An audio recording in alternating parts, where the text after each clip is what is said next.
The Shining is probably one of the best known films in the world, and it's famous for a reason.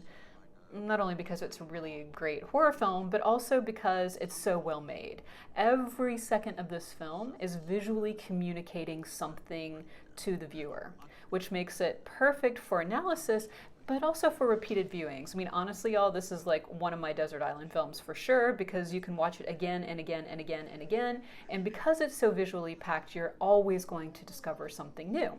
So for those of you who haven't seen The Shining yet, and I hope you see it as soon as you can, here's a very quick plot summary, and this is like not doing the film justice, but you gotta summarize it some way. So basically, a family spends the winter in an isolated hotel where the husband experiences a deadly form of cabin fever. In this clip that I'm going to show, the Torrance family has just arrived to move into the hotel, and hotel chef Dick Halloran is giving Wendy and Danny a tour of the kitchen. As you're watching the clip, be sure to pay attention to our favorite mise-en-scène elements of lighting, setting, costumes, props, and character positions. See you on the other side.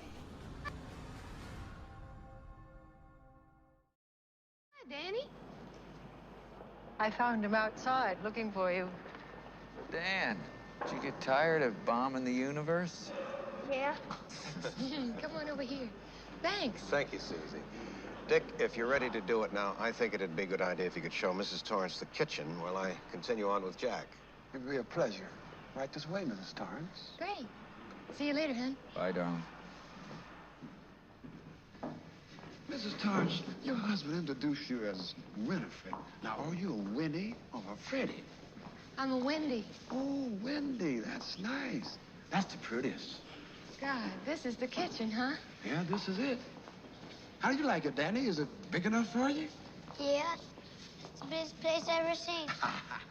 Yeah, this whole place is such an enormous maze. I feel like I'll have to leave a trail of breadcrumbs every time I come in. Don't let it get you down, Mrs. Torrance. It's big, but it still ain't nothing but a kitchen. And a lot of this stuff you'll never have to touch. I wouldn't know what to do with it if I did. Well, one thing for sure, you don't have to worry about food, because you folks will eat up here a whole year and never have the same menu twice. Now, right here is our walk-in freezer. Now, this is where we keep all of our meat. You got 15 rib roasts, 30 10-pound bags of hamburger. We got 12 turkeys, about 40 chickens, 50 sirloin steaks, 2 dozen of pork roasts, and 20 legs of lamb. You like lamb, Doc? No, You don't? Well, what's your favorite food, then? French fries and ketchup. Well, I think we can manage that, too, Doc. Come along now. Watch your step. Mr. Halloran, how'd you know we call him Doc? Beg pardon? Doc. You called Danny Doc twice just now. I did? Yeah. We call him Doc sometimes, you know, like in the Bugs Bunny cartoons. But how did you know that? Well, I guess I probably heard you call him that. Well, it's possible, but I honestly don't remember calling him that since we've been with you. Well, anyway, he looks like a doc, doesn't he? Yeah. What's up, Doc? Now, this is the storeroom. In here, Mrs. Torrance, is where we keep all the dry goods and the canned goods. We got canned fruits and vegetables, canned fish and meat, hot and cold cereals, Post Toasters, corn flakes, sugar puffs, Rice Krispies, oatmeal, wheat, bean, and cream of wheat. You got a dozen jugs of black molasses. We got 60 boxes of dried milk, 30 12-pound bags of sugar, and a dozen 50-pound bags of flour. How'd you like some ice cream, Doc? I wanted to start my analysis of the clip by actually drawing your attention to a couple of elements within this movie poster, which I've never seen before, but which is a wonderful setup to introduce you to a couple of motifs that run throughout the film. And by motif, I mean an element that's repeated. And because it's repeated, it's indicated to be significant. One of the most important motifs in The Shining is the labyrinth or the maze. In fact, Wendy even makes a mention of it as she's going through the kitchen. The idea of the labyrinth or the maze is a couple of things. For one, it kind of gives a description of the Overlook Hotel, which is so big and has so many rooms and so many places and corridors that it almost seems to be a maze in itself. It's very easy for you to get lost in it. But the maze is also doing a lot of metaphorical work and thematic work in The Shining as well. Because if you think about it, a maze is an interesting expression of a power dynamic. So there's the creator of the maze, and the creator of the maze is trying to make it as disorienting as possible for the people who are trying to navigate their way through it. And those who are trying to navigate their way through it are often at a disadvantage because they can't see the larger plan. In my opinion, The Shining makes a very pointed critique of history, and specifically American history, by looking at the ways the sort of larger design, the larger plan of nation building, society building, etc., is based in violence. Anyone who challenges or wants to deviate from that design is punished, or in the words of the film, corrected. And that's why we see the blood on the maze and the blood coming out of the Overlook Hotel, which, by the way, was built on a Native American burial ground. Okay, enough context. Let's get into analyzing the clip. Woo, we made it. Isn't it beautiful? Yeah.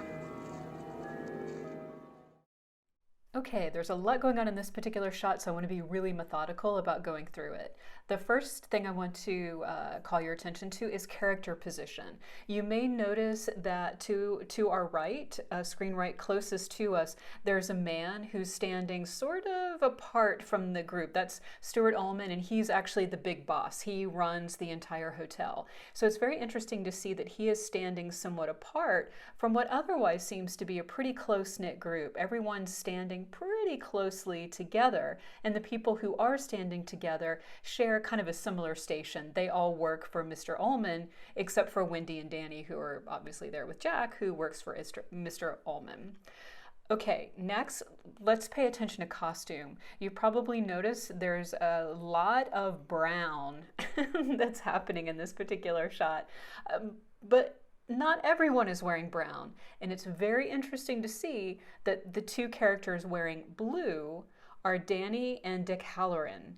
And in this way, Kubrick is drawing our attention to their connection through costume, even before we see that they have the connection that manifests later on in the clip in the stock room, in the storeroom. Next, let's think about setting. This particular shot is 4:3, which is Academy ratio. And so for those of you who are used to seeing widescreen, this probably seems like a very tight kind of frame. But even within this more circumscribed, this tighter frame, there's a lot of space here. There are a lot of spatial cues that help us to perceive this room as massive, as really, really large. So even though the characters are closer to us and they seem, human size, we have that tiny man in the ladder in the back, in the very, very back. So this deep space, deep focus shot helps us again to see how immense this room is. And that's important because again and again and again, Kubrick is trying to give us a sense of human beings being dwarfed, being diminished, being made smaller within their context. And smaller isn't just actual or literal, it's also metaphorical, since smaller means disempowered or having less power. Okay, so now let's pay attention to another aspect of the setting, which is the carpet. Patterned carpet is another motif that we see again and again in the film, and I believe it connects to the overall labyrinth or the maze motif. But here, and this may sound like a bit of a stretch, but I love this movie and I love just kind of going out there and being out there with it. But if you notice the blocks in the carpet, Danny and Mr. Halloran, Dick Halloran, they stand towards the center of their squares, whereas everyone else stands on the outer edges. So I feel like this is again a way in which we're connecting these two characters, or Kubrick is visually connecting these two characters to one another, but also they're both, as we find out as the film goes on, very much centered and connected to the hotel in a way than only one other character is. So again, this is just kind of a fun, playful way to hint at connection. Now let's move on to lighting. Lighting throughout the film is generally diffuse. It's relatively even when it's not blown out or kind of super hazy, but here there's a lot of bright lighting over their heads. I think partially this is done to make them seem small, again, to give us a sense of the scale of the room, but it also provides a brightness that seems to suggest transparency. They and we can see everything, or so we think. So this is just a wonderful way to kind of set up like, hey, everything's cool, everything's bright and shiny, and then it starts to fall apart. Lastly, even though we can't really see it in this still image, I wanted to say a quick word about performance. One of the things that really, or one of the elements of the performances that mark this first part of the film, especially as they take place in the Overlook Hotel, is there's a very definite kind of performativity. There's a kind of artificial quality to their interactions. Everyone is very polite, very obviously pleasing and thank youing, and really kind of fake. It's how you would act not only when you're meeting someone you don't know, but when you're trying to make a really good impression. Everyone seems to be on their best behavior. And I think that's important because this whole idea of heightened civility, that we all know our places, we all get along with one another, we're all creating this very civilized civilization, that's one of the foundations that falls apart as the film goes on. This moment is such a great literalization of the maze motif. They're coming in what seems to be the only entrance and exit available, and the setting is constructed specifically to mimic a maze. They have to wind their way through pretty narrow corridors. And in addition to winding their way through, in case we hadn't kind of gotten that it's a maze, first, Mr. Halloran asks Danny, is it big enough for you? And he answers, yeah, this is the biggest place I've ever seen. Again, reminding us of the scale of the place and how small they feel in relation to it. But then Wendy introduces the idea of the maze, and also that she would have a very hard time finding her way out unless she left a trail for herself. Danger! And then they go into the meat locker. And though the camera had been with them before, the camera is now in the meat locker, and so therefore seems to present the perspective of the meat locker. And it tracks closer to them, almost as if there's a consciousness in there that's moving closer to them to check them out. Who are you? What are you doing here? That's one. But two, as it tracks, it goes past what seems to be acres of dead meat, which is kind of a playful way of suggesting, well, if it can be considered playful, way of suggesting that perhaps these three might become dead meat. And now we come to one of my absolute favorite parts of this particular part of the clip, which is setting. So this particular image is drawn from the moment right before they go into the meat locker. And this image is drawn from when they exit the meat locker. Notice the difference? Kubrick has shifted the setting, again, to give us the sense that the Overlook Hotel is constantly changing. It's constantly shifting to become even more maze-like, even more disorienting. So though you might think that you know your way around and you know where you're at, you can never be really sure.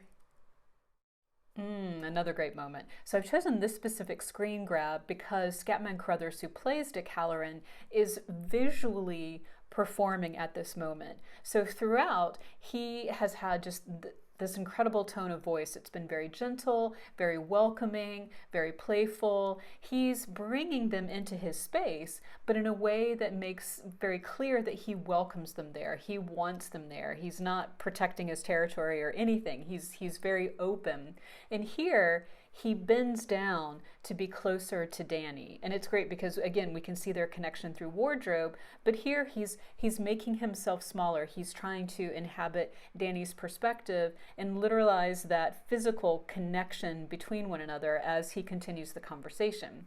Meanwhile, if you notice on the far wall, there's the clock, and then there is a row of knives, very sharp pointy knives, and they're all pointing down at Danny.